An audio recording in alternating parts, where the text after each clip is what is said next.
everyone. Welcome to the Thoughtworks Technology Podcast. My name is Rebecca Parsons. I'm one of your recurring co-hosts, and I'm joined by Scott. Hi, I'm Scott Shaw, coming to you from Melbourne, Australia, and I am also one of the hosts of the Technology Podcast. And I'm joined today by two colleagues. Srini? Hi everyone, I'm Srini and I'm with Thoughtworks for a little over 7 years. I'm an open source enthusiast, contributor, maintainer of Appium. My journey with Appium is a little long, probably 8+ years. And journey with open source is also a little longer. It all started with a small change of a node module in Appium's ecosystem, and then an Appium user, Appium member, Appium contributor, and also founder of Appium's open source conference as well. Yeah, that's me. Excellent. And Sai? Hey, my name is Sai, and I work as a principal con with Thoughtworks. It's been close to 10 years hitting Thoughtworks now. It's a happy journey. Like Srini said, I'm also a sort of open source enthusiast, so who's been contributing to open source for the last roughly about 8-9 years now, and I've been actively doing it as well because I believe I've learned a lot from the community. So one way of giving back to the community is open source, and I've been continuing to do that. I'm also a co-maintainer and a contributor to Appium. I've done quite a lot of contributions to Selenium, Gauge by ThoughtWorks, Tycho, and lot many other open source tools. And I've also presented in quite a lot of conferences. And along with Srini, I know Appium Conference is another one which both of us put together found. And that's about me. Excellent. And part of what we want to talk about today is an open source project that you all have worked on that won an award.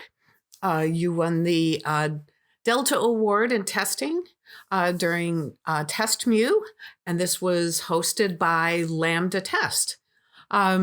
So congratulations, but why don't you tell me a little bit about AppiumTestDistribution, how it came about, how it relates to the Appium ecosystem, and what problem you were trying to solve? Appium is more on mobile automation testing, and it like how Selenium is for web, right? And like any other project, we jump in, we write a framework, and we try to automate it. At the end of it, when we want to plug it to the pipeline, one goal that we all look for is faster feedback, right, from your pipelines and time to market. That was a pain, in the mobile space. And Appium is one such tool to automate, mobile applications for both iOS and Android. But there were no real straightforward ways to, speeden up this process, like running things in parallel, setting up an ecosystem about different mobiles. And also in the mobile world, it's usually different because we have different, device fragments, right? Like iPhone's got different screen resolutions. Android has got a vast screen resolution. So you definitely need to test your application on different device OS versions, define fragments. So there are other points to this where we really want to test before an app goes to production. But this was really a pain, and that's where when me and Srini were brainstorming, probably this is a space that we need to solve because that was one thing which was always asked by the community. How can we run tests in parallel? Because we want to get quicker feedback and things, right?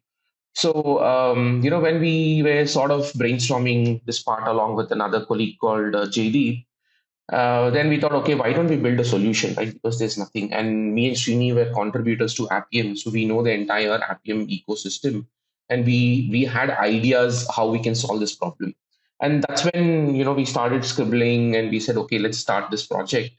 And ATD was born that way, not to solve our own problems, but we wanted to solve the community problems. And then it ended up solving a lot of problems in a lot of projects in ThoughtWorks, outside ThoughtWorks and things. So that's how ATD was actually born. Yeah, just to add to Sai, ATD has been gone through a lot of evolution along with Appium's own architecture as well.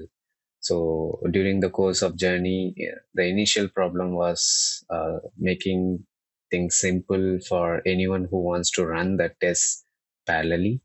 And during the course of journey of around 8 years, we have solved quite a lot of other problems and added it, and we created an ecosystem out of Appium test distribution as well. So you started 8 years ago on this? Yeah. It must have changed a lot over that time. It was a different landscape, I suppose, 8 years ago. Yeah, Scott, definitely. 8 years back, the focus is only about running your test in Android and iOS.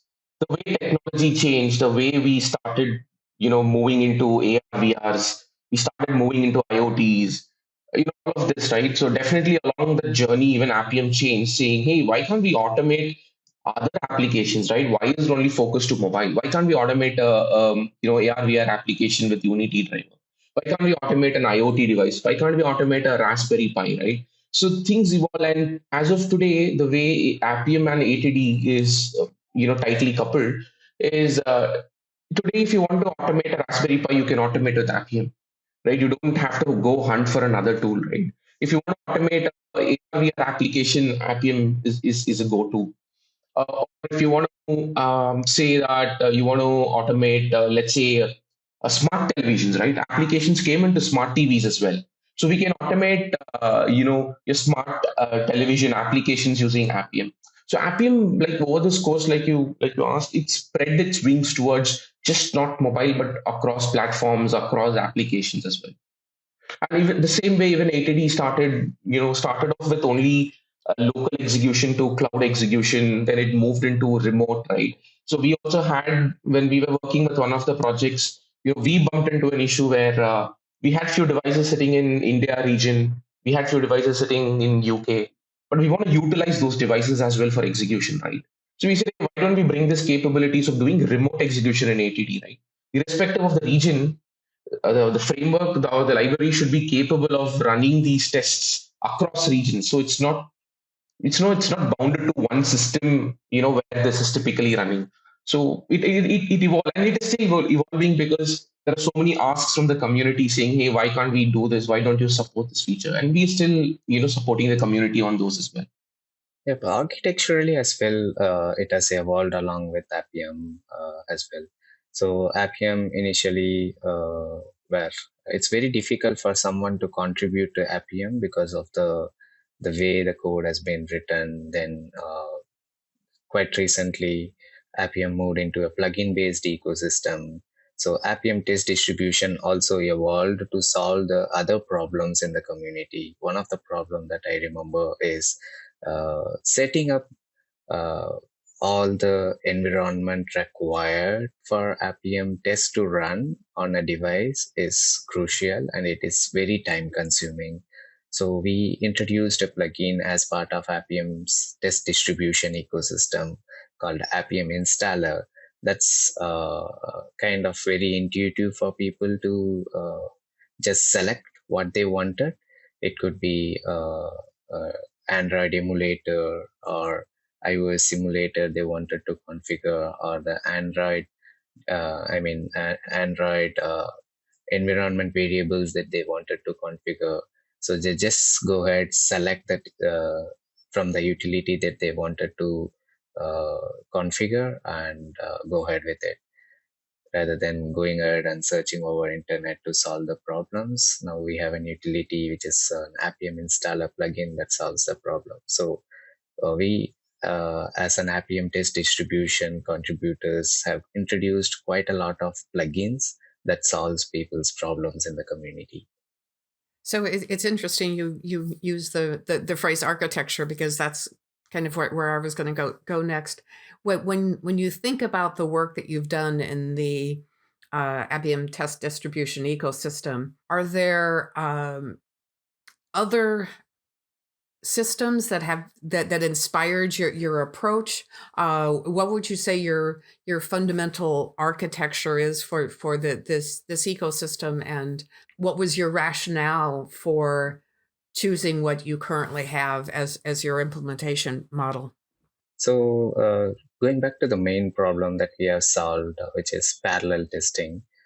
Initially, there was no tools that solves these problems, at least on top of Appium. So we wanted to solve it first for Android. I mean, running the tests on different Android devices that we have configured against a Mac host or a Windows host.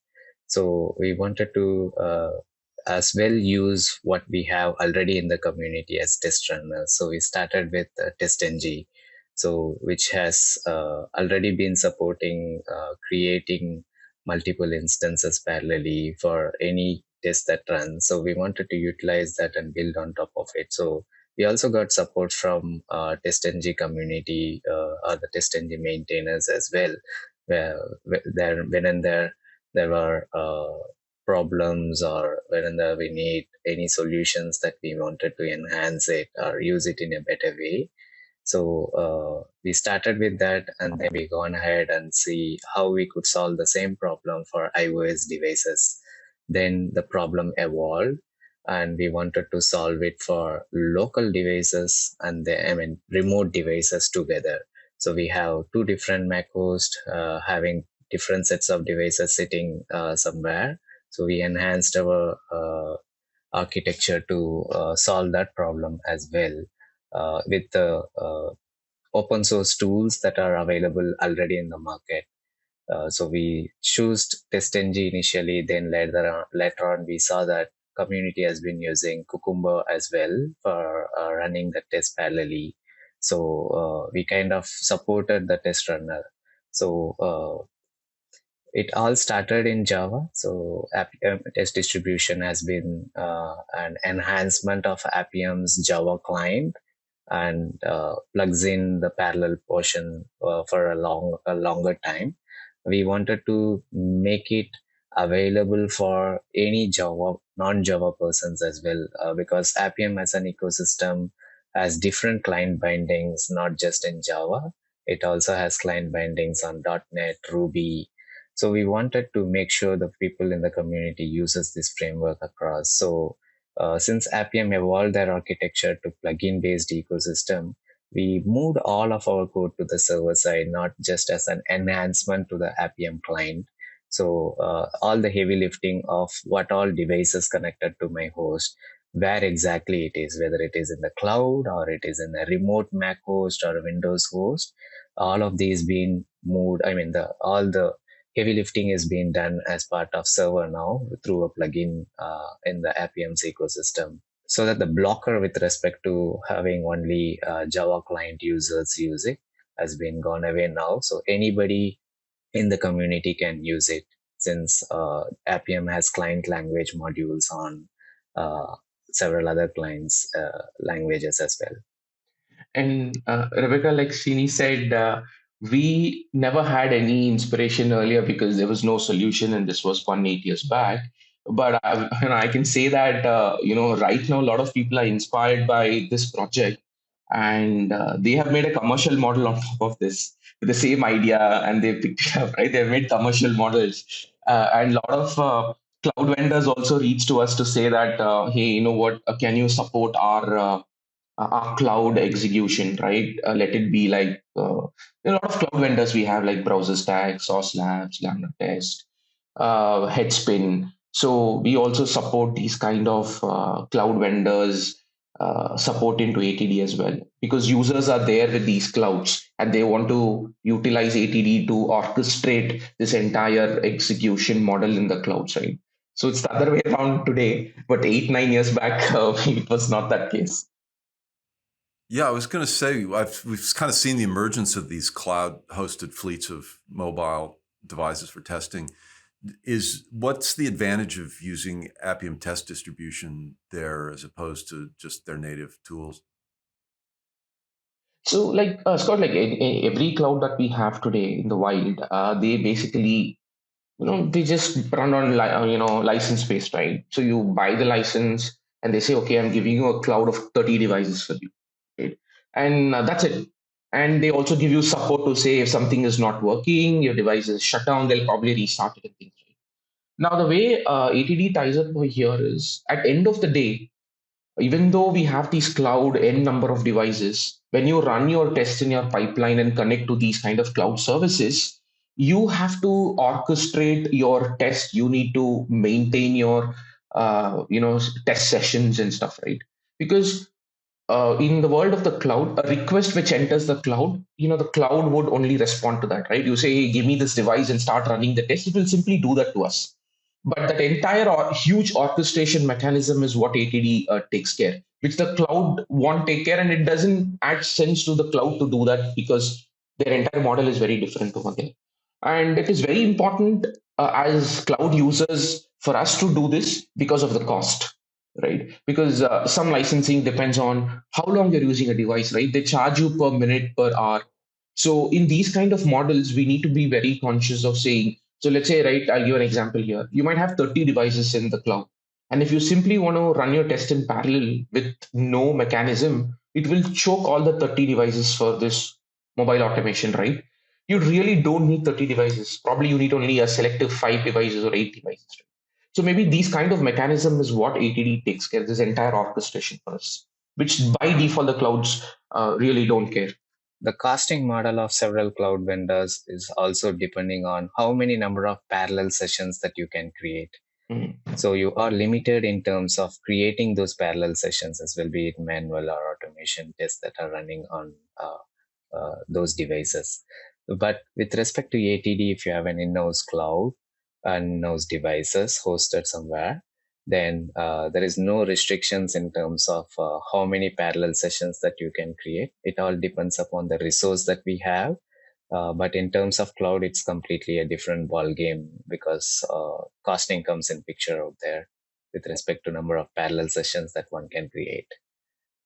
Have the vendors been supportive of your efforts? Do they take an active interest in what you're doing? Yes, over the period of years, SAS Labs and LambdaTest has been really supportive to us.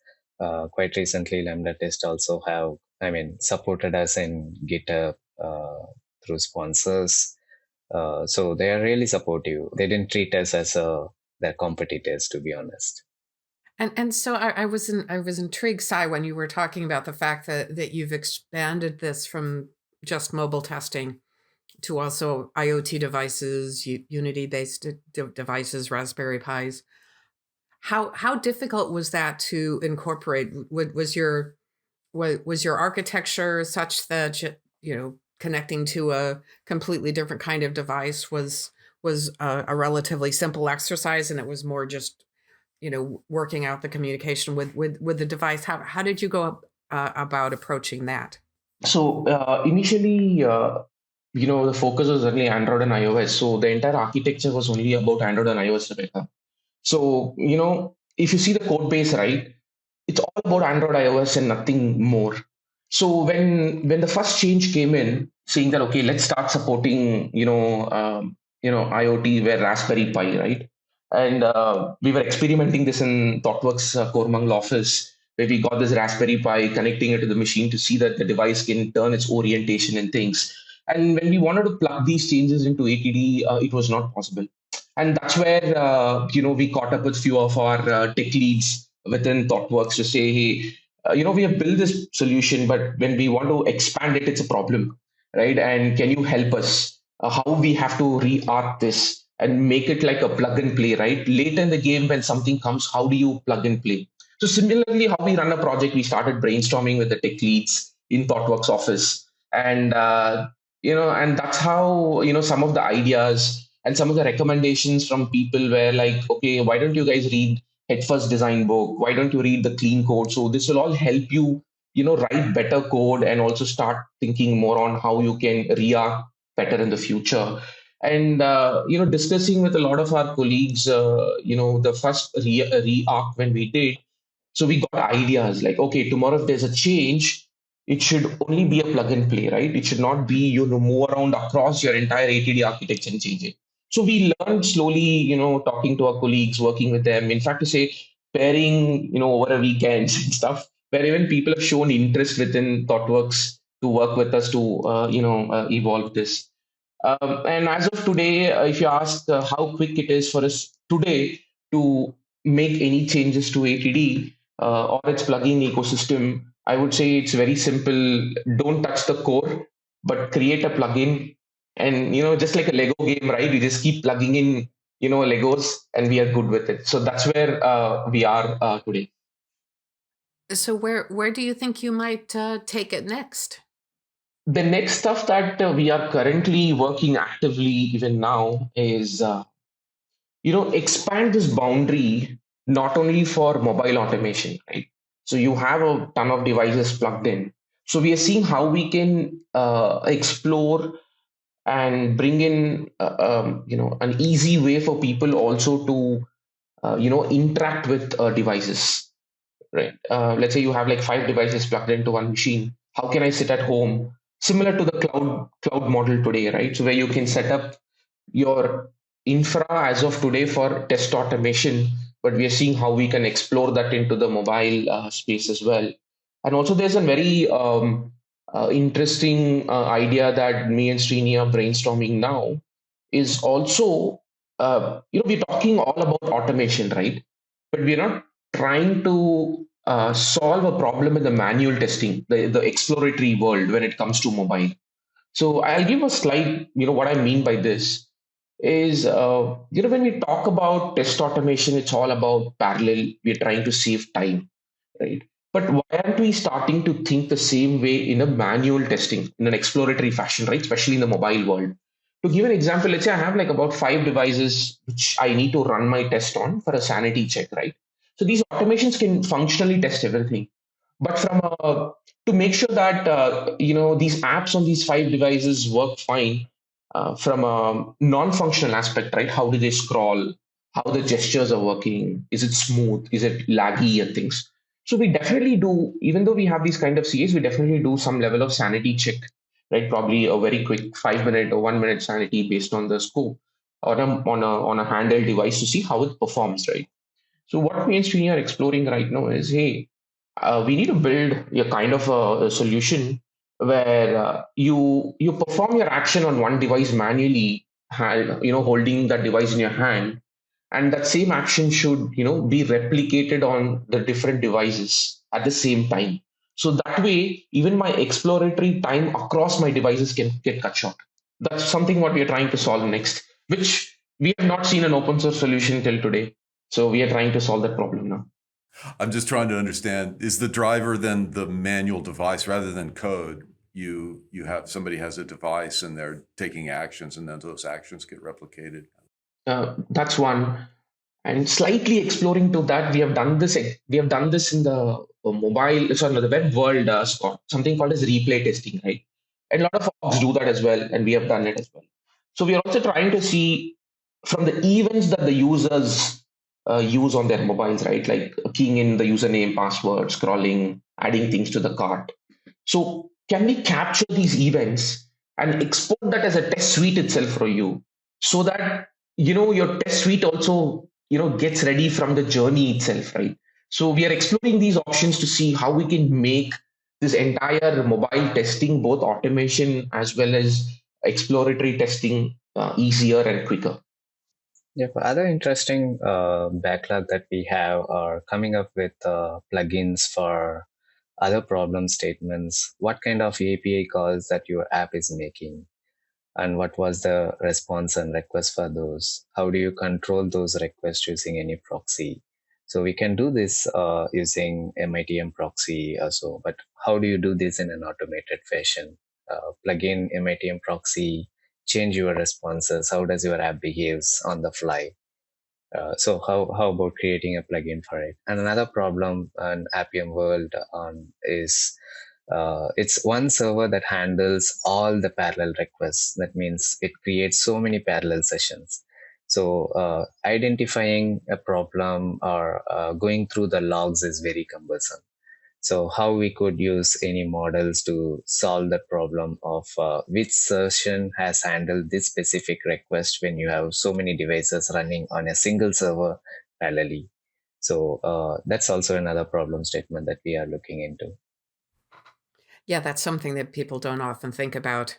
They're so focused on how can I run all of these tests and get get the green light as quickly as possible. But when the red light comes, how easy or difficult is it to pinpoint, okay, why is this test not green, and such. And it's, we like to focus on that happy path where it always turns green, and don't always think about the challenge of pinpointing why this particular one went red. Agree. I'm curious how much support you've gotten from the community. Is there, are you two the only committers, or are there other people? Are you getting a lot of pull requests? We have quite a few contributors, Scott. Right now, I'm seeing we have 39 contributors with the repository. And there are some contributors who are active even today raising pull requests. And we are seeing new contributors also coming in, coming into the repositories, asking for, some changes. And we encourage them to, why don't you, when you know what the problem is, why don't you create the pull request, right, yourself? So we are also encouraging people, come get into this open source world, right? So we also spend some time with them if they don't know, how to start an approach. So this we do both for outside Thoughtworks as well as within Thoughtworks as well. Even 2 days back, someone was on, bench, and they said, hey, I'm on bench, I'm on beach, so I want to contribute. Can you help me? I see this issue, but I don't know where to start, right? So we also help them, and some come as organic. Yeah. Yeah, we also have done some hackathons in past. So that helped us to gather more ideas from people, more pull requests from people. It also gave some interest from them to become a contributor. So several of them were first-time contributors that helped to start the journey on open source as well. Well, it sounds like too the work that you did on the re-architecting to be able to support the other devices probably resulted in a code base that is easier to widen the base of contributors. So that's good as well. Yes. Well, I want to congratulate you both again for winning the award, and I look forward to continued innovations. ThoughtWorks has a long history of involvement in test automation and trying to broaden the applicability of test automation. I particularly like your exploration of how can we replicate exploratory testing. I thought that was quite an interesting idea, and one that is quite important when you have this proliferation of devices, which we have in the mobile world. It's not nearly as critical in say the web world as an example. But thank you both, Sai and Srini, for joining us today. Thank you, Scott, for color commentary as always. And thank you all for listening to the ThoughtWorks Technology Podcast. Thank you, everyone. Thank you, Rebecca. Thank you, Scott, for your time. Thanks. Thank you. Thank you.